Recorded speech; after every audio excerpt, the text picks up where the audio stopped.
Assalamualaikum warahmatullahi wabarakatuh.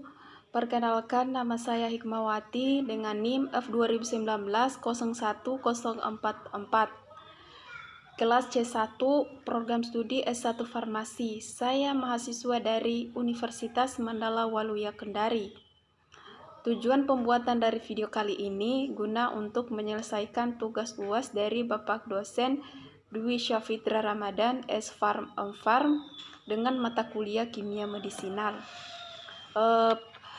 Pada video kali ini saya akan menjelaskan tentang hubungan struktur dan aktivitas obat antibiotik.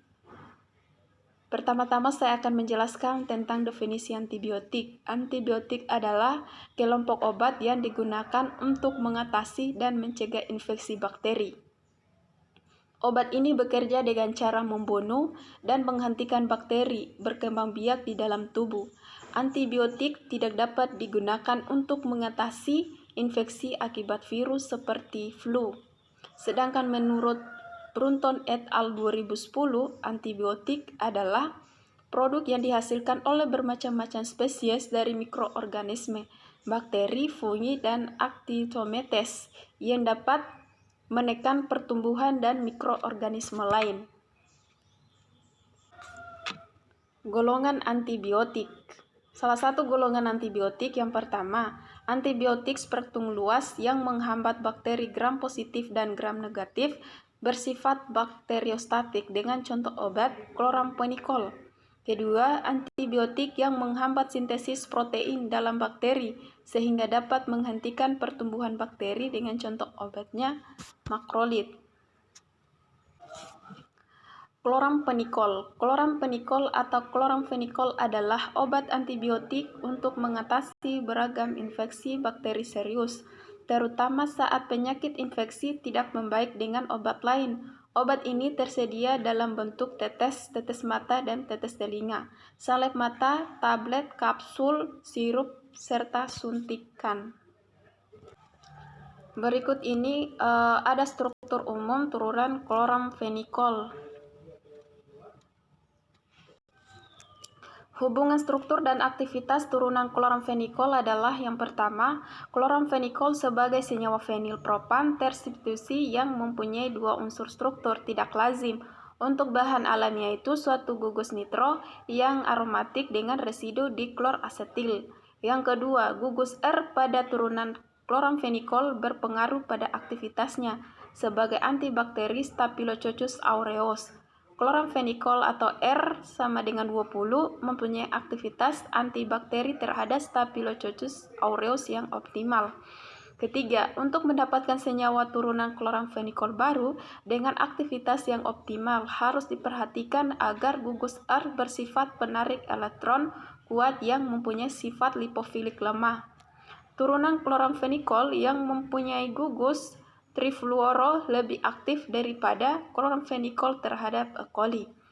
Turunannya yang gugus diklorosilnya pada C3 terhadap sebagai ester juga digunakan dalam terapi.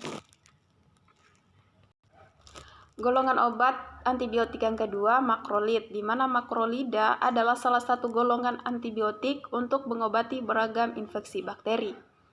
Kelas antibiotik ini dapat melawan beragam strain bakteri, mulai dari Streptococcus, Staphylococcus, Listeria, Clostridia, hingga Corynebacteria.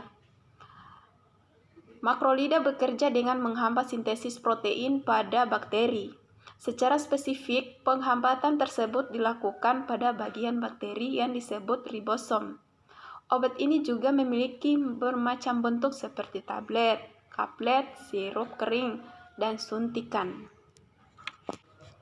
Terdapat 4 jenis antibiotik makrolida yang utama. Yang pertama, eritromisin, di mana eritromisin ini dia antibiotik makrolida yang pertama kali ditemukan pada tahun 1952 dengan mengisolasi bakteri Staphylomisin erythrosus. Yang kedua, azitromisin, di mana azitromisin juga dia ini menjadi jenis antibiotik makrolida yang mampu mengatasi beragam infeksi bakteri, mulai dari efek pernapasan, bronkitis, dan pneumonia. infeksi pada kulit, hingga infeksi pada telinga. Antibiotik golongan mikrolida ini juga mampu mencegah dan menangani mikrobakterium. Yang ketiga, clarithromycin ini dia jenis antibiotik makrolida yang juga diresepkan dokter untuk beragam infeksi bakteri. Infeksi tersebut mulai dan pneumonia hingga infeksi pada telinga, sinus, kulit maupun tenggorokan. Yang keempat, fidaximicin. Fidaximicin ini dia tidak seperti antibiotik makrolida lain.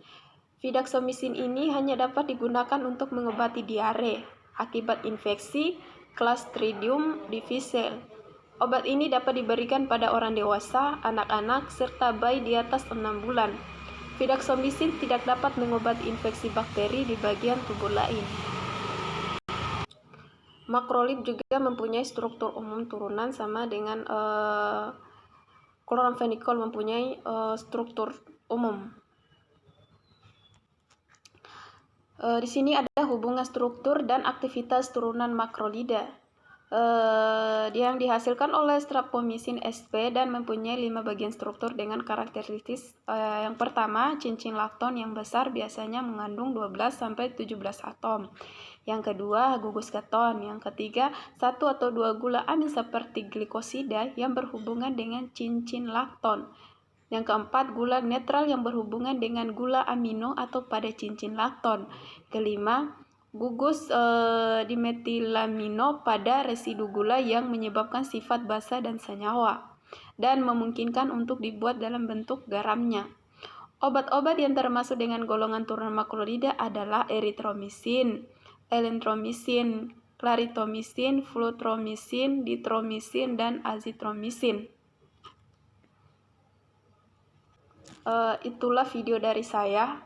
Kurang dan lebihnya mohon dimaafkan. Saya akhiri dengan ucapan billahi fistabil haq, fistabilul khairat. Wassalamualaikum warahmatullahi wabarakatuh.